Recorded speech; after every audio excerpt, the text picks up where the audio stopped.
J'ai fait la grève ici, j'ai fait Dunkerque, et ce qui m'a impressionné, c'est de voir les parents venir avec leurs enfants, les petits-enfants, et même avec leurs grands-parents. Et ça touche, ça touche. Alors j'ai questionné une personne âgée, je dis pourquoi vous manifestez? C'est pour mes enfants, mes petits-enfants, et peut-être les arrières. Si on commence à avoir 2 ans de plus maintenant, qu'est-ce qui dit que dans 6 ans, ou 8 ans, ou 10 ans, il n'y a pas 2 ans de plus? Jamais ils verront leur retraite. On travaille pour qui? Voilà. Donc ça, c'est touchant. Et ensuite, je suis reparti pour récupérer ma voiture, je suis passé devant des collèges et des écoles. Il y avait des enfants à l'abri de bus. Monsieur, pourquoi vous manifestez? Ils ne savaient pas, ils avaient la chasuble. Donc j'aurais expliqué. C'est pour vous qu'on manifeste. Pourquoi on n'y va pas, nous? Ça, c'est une très bonne question. Le soutien de la population est toujours derrière nous, derrière les syndicats. Ils se sentent bien concernés. On a l'impression aussi qu'ils commencent à s'informer sur cette réelle réforme. On dit une progression sociale, mais qui ne l'est certainement pas. Alors on a mis en place tout au long de la semaine, parce qu'il fallait continuer de maintenir la pression et puis surtout que le soufflet ne retombe pas. On a mis en place donc des actions, des opérations tout au long de la semaine. Et ce qu'on a pu se rendre compte, parce qu'avec au contact de la population comme ça, c'est que les gens avaient aussi besoin de parler. Ça, c'est quelque chose qui nous a vraiment frappé, c'est qu'ils ne se sont pas contentés de prendre notre tract pour l'appel à manifestation de mardi, mais également ils avaient envie de dire ce qu'ils avaient sur le cœur. Ça, c'est quelque chose, je pense, que dans toutes les équipes de collage, on a retrouvé. Aussi bien forcément autour de la retraite, parce que pour la plupart des gens, 2 ans de plus, c'est énorme. Déjà, ils sont cassés, pour la plupart d'entre eux, ils sont déjà cassés, arrivés à la cinquantaine. De leur ajouter 2 ans, pour eux, c'est du purgatoire. Donc il y a vraiment une colère contre ce gouvernement, qui d'ailleurs, pour avoir suivi un petit peu les débats, aussi bien sur ce qui se passait au niveau de l'Assemblée nationale qu'au Sénat, et également sur les plateaux de télévision, on s'aperçoit que ceux qui sont envoyés pour défendre cette réforme, ils sont vraiment en train de ramer. Et à la rigueur, on n'a presque rien besoin de dire derrière, parce que les gens ils se rendent compte que c'est du boubage, dans un déni complet, et c'est quelque chose qui nous sert forcément. Si quelqu'un veut prendre la parole. La réforme, si tu vois, c'est au niveau des citoyens, c'est la goutte d'eau. C'est la goutte d'eau qui fait déborder un peu le vase. Avec tout ce qui se passe aujourd'hui en termes d'inflation, ils ont du mal à se manger, ils ont du mal à boire, ils ont du mal à se chauffer, ils ont du mal pour aller travailler. Et là, je dirais que globalement, il faut profiter aussi parce que c'est vraiment la goutte d'eau qui fait déborder le vase. Et ce qui fait que la colère monte encore plus. Et on voit un peu dans le sondage, on a encore plus, je crois, 6 ou 8 points de gens qui sont sympathisants par rapport au contexte d'être contre cette réforme. Donc il faut aussi profiter de tout ça, c'est que il y a un combat à mener. Ce gouvernement aujourd'hui nous a affligé 11, 12, 49-3, c'est à peu près ça, 11 ou 12. Et celle-ci, il ne faut pas qu'elle passe. Donc c'est aussi notre combat. C'est une bataille qu'il faut vraiment gagner. Parce que si on perd celle-ci, je pense que derrière, ils vont continuer. Ça va continuer, ils vont encore nous appauvrir de plus en plus. Donc moi je pense que voilà, il faut sensibiliser les gens, leur dire il faut dire stop, stop, stop, stop. Parce que c'est le dernier, entre guillemets, c'est le dernier moment où on va pouvoir lui dire vous arrêtez les conneries et il faut arrêter ce gouvernement, tout simplement. Donc depuis ce matin, 7h, on était en tractage sur le lycée Coubertin avec la jeunesse. Donc je pense qu'il était intéressant d'aller voir la jeunesse, de toucher la jeunesse, de les entendre, qu'on leur fasse prendre conscience que si déjà pour nous, avoir une retraite, ça risque d'être compliqué, que pour eux, ça va encore l'être plus difficile. On a eu des échanges très intéressants. Beaucoup ont des cursus d'études qui vont être assez longs, qui risquent d'arriver sur le marché du travail à l'âge de 25 ans. Donc ont bien pris conscience que la retraite pour eux, ça va être lointain, et peut-être que même ils n'auront pas. Donc beaucoup nous ont dit qu'ils seront avec nous et qu'ils viendront nous soutenir. On voit bien qu'on est à la limite d'un scandale d'État. On voit qu'à l'heure actuelle, la situation est de plus en plus compliquée. On a souligné le camarade, l'inflation, l'essence, l'alimentation, enfin tout. Et là, on nous remet une couche. Nous, on veut pas de cette vie-là. On veut pas de cette vie-là pour nos jeunes aussi également. Il est important qu'on puisse rebondir et qu'on soit force de proposition et qu'on puisse amener une tranquillité quand on a fait 40 ans de boulot ou 37 ans et demi de boulot. Parce que nous, ce qu'on veut, nous, par rapport à la CGT, nous, c'est 60 ans et 37 ans et demi de cotisation validée. Il faut qu'on grossisse, parce que le gouvernement nous attend au tournant. Si l'acte 2 ne prend pas de l'ampleur, ils vont dire, ben voilà, donc il est important de mobiliser le maximum de personnes pour pouvoir faire basculer ce gouvernement qui est de plus en plus sectaire et autoritaire, et enfin, blablabla. Il faut savoir qu'on va arriver là au niveau facturation EDF, les gens ils ne touchent pas encore parce que c'est pas comme de l'argent qu'ils touchent. Mais mars, avril, les factures vont tomber et là c'est là que ça va faire mal. C'est là que ça va faire très très mal. Parce que quand on donne, aujourd'hui on achète avec une carte, on s'aperçoit là, hein, on s'aperçoit pas de là, on donne sa carte et tout. Mais quand on va avoir des factures qui vont passer à 15%, 20% électricité, croyez-moi que là, ça va être très très très compliqué pour la population.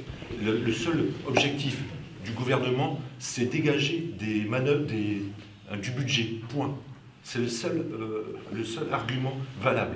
Avant, les réformes des retraites, c'était pour 50 milliards de déficit prévu, 15 milliards de déficit prévu. Là, c'est 5 milliards simplement en 2025. Il n'y a aucune raison de mener cette réforme à pas de charge. Il y a d'autres chantiers à combattre actuellement. Et il faut vraiment se battre. Et là, c'est vrai que le gouvernement, on sent qu'il s'empêtre. Il y a même un ministre qui a admis que c'est les femmes qui avaient été les plus touchées. Et puis le corps, des fois, ils prennent un extrait du corps et puis finalement, non, le corps a tort. Non, on sent qu'ils marchent sur des œufs. Et le seul objectif du gouvernement, c'est budgétaire, point.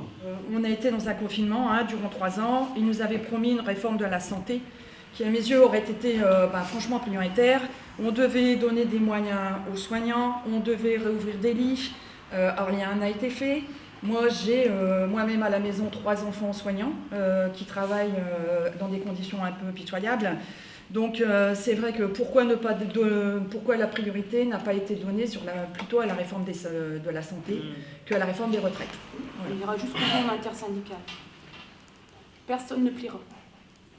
On est tous d'accord ici. Personne ne pliera.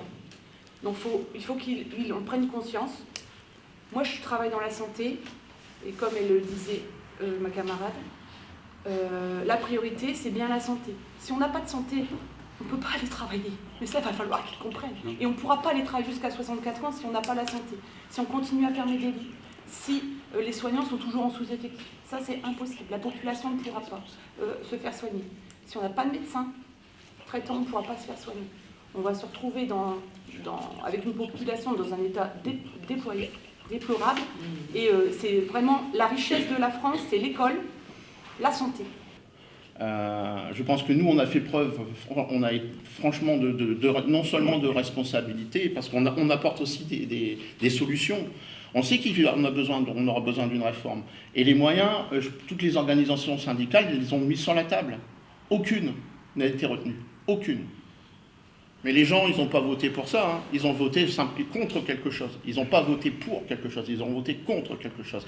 Et ça, il faudrait qu'il y ait un peu de modestie de sa part pour pouvoir et prendre en considération vraiment que son peuple est en train de souffrir, mais de tous les moyens, aussi bien au niveau de son pouvoir d'achat que son bien-être. On parlait de l'hôpital.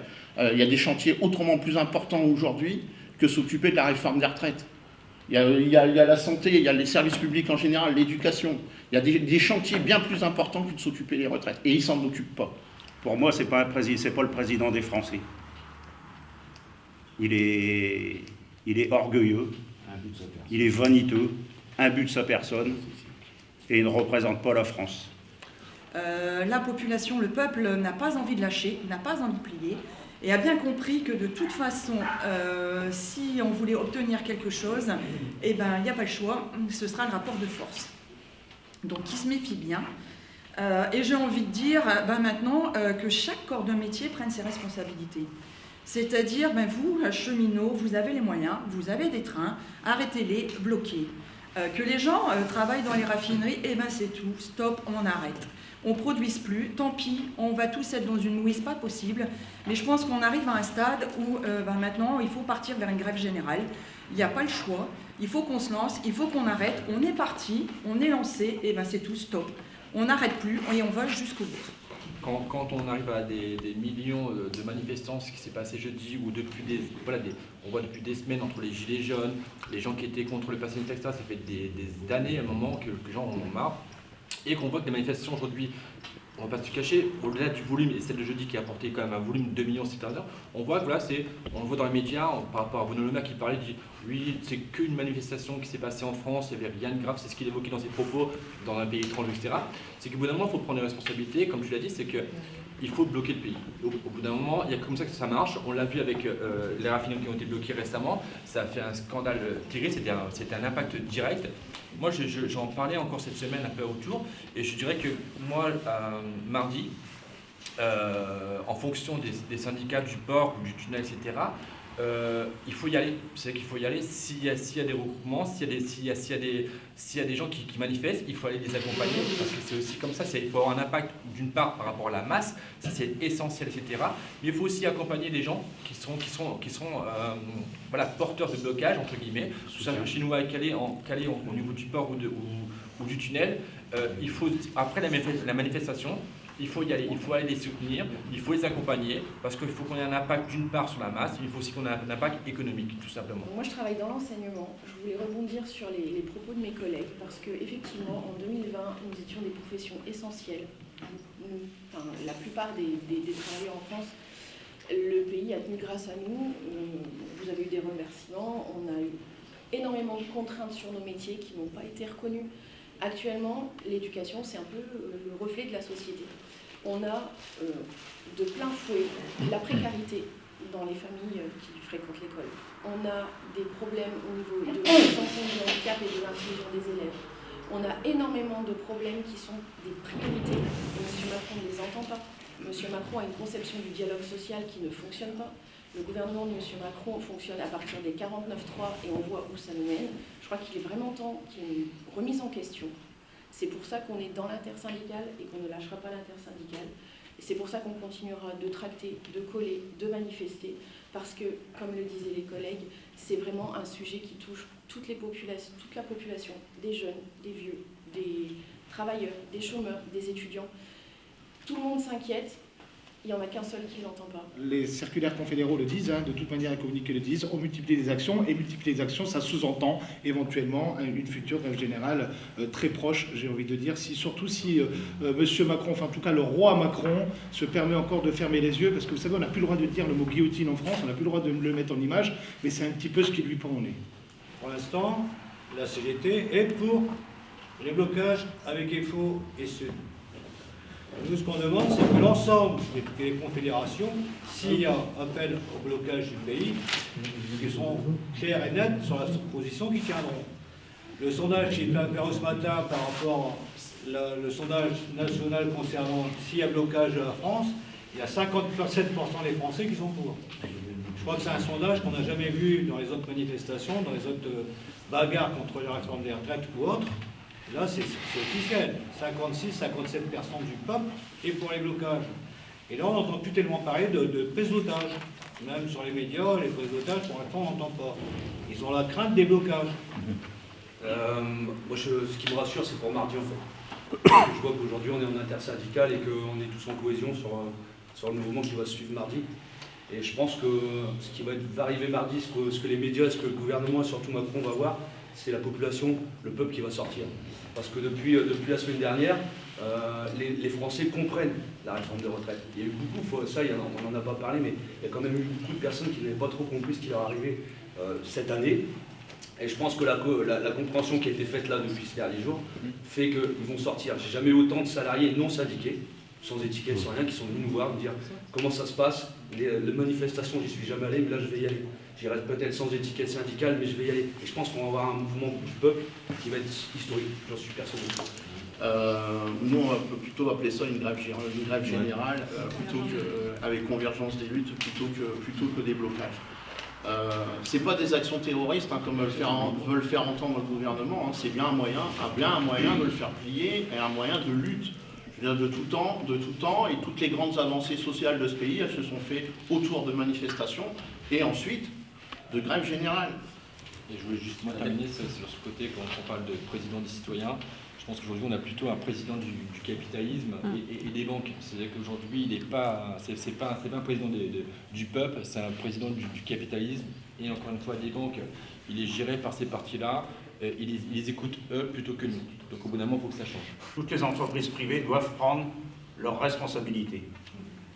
Chaque syndicat dans les entreprises privées, je dis bien, doit soutenir massivement le public et inversement. Public, privé, on est tous dans la même bataille. On a l'exemple de Catensis où il y avait, alors qu'ils sont à peu près 300 salariés, on avait 150 dans le cortège et les autres qui bloquaient l'usine.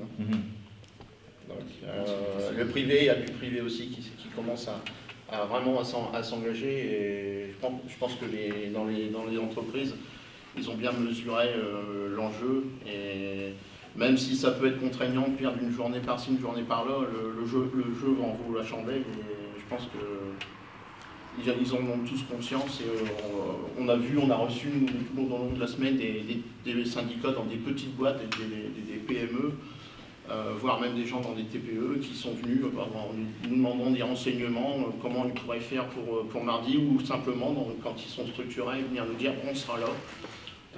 Donc c'est quand même un signe, fort. En ce moment, il y a le mot qui est sorti tout à l'heure, pédagogie. C'est un mot que le gouvernement aime bien, sa pédagogie. Il n'y a pas un échantillon sur lui, mais il a bien utilisé le mot. Qu'est-ce que ça veut dire pédagogie? Si on prend les racines, si je me souviens bien de mes études d'étudiant en sciences de l'éducation, c'est le guide et c'est apprendre en marchant. Et ben moi j'invite, parce que bon, en termes de pédagogie, ils ne sont pas vraiment bons au niveau du gouvernement.